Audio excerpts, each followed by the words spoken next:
নমস্কার দর্শক বন্ধুরা, রে স্পোর্টসের পর্দায় আপনাদের সকলকে স্বাগত জানাই। এই মুহূর্তে আমরা দাঁড়িয়ে রয়েছি north east hill university football গ্রাউন্ডে।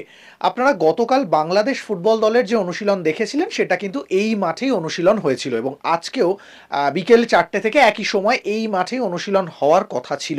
ইতিমধ্যেই আমাদের একটি প্রতিবেদন ভিডিওতে আপনারা জানতে পেরেছেন যে বাংলাদেশ ফুটবল দল তারা কিন্তু এই প্র্যাকটিস গ্রাউন্ড নিয়ে অভিযোগ জানিয়েছে। তাদের অভিযোগ যে মূল গ্রাউন্ডে ম্যাচ খেলা হবে অর্থাৎ জওহরলাল নেহরু ফুটবল কমপ্লেক্স, সেখানকার যে উচ্চতা তার সঙ্গে এই উচ্চতার যদিও কোনো মিল নেই, এমন একটা অভিযোগ।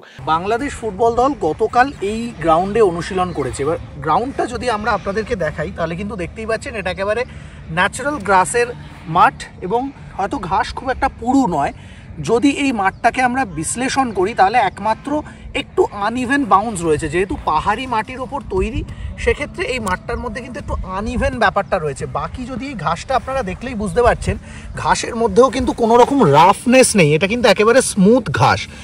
সাধারণত এই ধরনের মাঠে কিন্তু অনুশীলন হয়, ফুটবল অনুশীলন হয় এবং আমরা আগের প্রতিবেদনেও যেটা জানিয়েছিলাম, বাংলাদেশে আমরা যে ধরনের মাঠ দেখে থাকি তার সঙ্গে কম্পেয়ার করলে এই মাঠ কিন্তু অনেকটাই উন্নত। যদিও সেই সব অভিযোগের ভিত্তিতে আমরা ডিটেল বিবরণ আপনাদেরকে জানিয়েছি, কিন্তু এই মুহূর্তে এই প্রতিবেদনে আপনাদেরকে যে খবরটা জানাতে চাইছি যে বাংলাদেশ ফুটবল দল গতকালও তারা কিন্তু নির্ধারিত সময় অনুশীলন শুরু করেনি। যে সময় অনুশীলন করার কথা ছিল তার থেকে প্রায় 45-50 মিনিট পর তারা অনুশীলন গ্রাউন্ডে পৌঁছায় এবং আজকেও এখানে কিন্তু অনুশীলনের জন্য সমস্ত কিছু প্রস্তুত ছিল। যেহেতু এআইএফএফ এর তরফ থেকে মেঘালয় ফুটবল অ্যাসোসিয়েশনকে দায়িত্ব দেওয়া হয়েছে যে বাংলাদেশের অনুশীলনের সমস্ত রকম অ্যারেঞ্জমেন্ট করা। আপনারা পিছনে আমাদের ভিডিওতে দেখতেই পাচ্ছেন যে অস্থায়ী সাজঘরও তৈরি করা হয়েছে এবং এই মাঠেই অনুশীলনের ব্যবস্থা করা হয়েছে।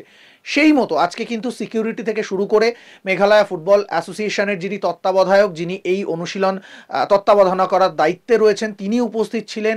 এমনকি অ্যাম্বুলেন্স, চিকিৎসক, মেডিকেল স্টাফ, শুধু তাই নয়, যারা মাঠ কর্মী এবং যারা এই সাজঘরের দেখাশোনা করবেন, সাজঘর পরিষ্কার রাখবেন, সকলে সিকিউরিটি থেকে শুরু করে মাঠ কর্মী পর্যন্ত সকলে কিন্তু উপস্থিত ছিল। কিন্তু নির্ধারিত সময় পেরিয়ে গেলেও বাংলাদেশ ফুটবল দল তারা অনুশীলন গ্রাউন্ডে পৌঁছায় না। পরে খবর নিয়ে যেটা জানা যায় যে এই মাঠে, এই গ্রাউন্ডে বাংলাদেশ ফুটবল দল অনুশীলন করতে আগ্রহী নয় এবং তারা এআইএফএফ এর কাছে অনুরোধ করেছে যে তাদের জন্য যদি অন্য কোনো গ্রাউন্ড আয়োজন করে দেওয়া হয় যেখানে বাংলাদেশ ফুটবল দল অনুশীলন করতে পারবে।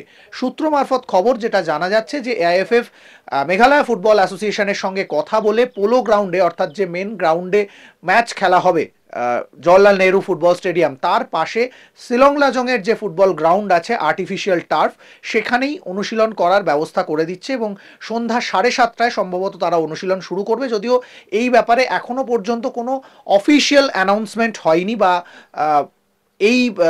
এই ম্যাচের জন্য যিনি অপারেশন ম্যানেজার আছে তার কাছেও এখনো পর্যন্ত কোনো অফিসিয়াল খবর যদিও নেই। কিন্তু যেটা জানা যাচ্ছে সূত্র মারফত যে আজ সন্ধ্যাতেই তারা শিলং লাজংয়ের যে আর্টিফিশিয়াল টার্ফ আছে সেখানেই প্র্যাকটিস করবে। কিন্তু একাধিক অনুযোগ ভারতে এসে বাংলাদেশ ফুটবল দল কিন্তু জানাতে শুরু করেছে এই ম্যাচের আগে, কিন্তু তারপরেও বাংলাদেশ ফুটবল দলের পেশাদারিত্ব নিয়ে কিন্তু বারবার প্রশ্ন উঠছে। শিলং থেকে ক্যামেরায় শুভম মণ্ডলের সঙ্গে সৌরভ মুখার্জি, রে স্পোর্টস।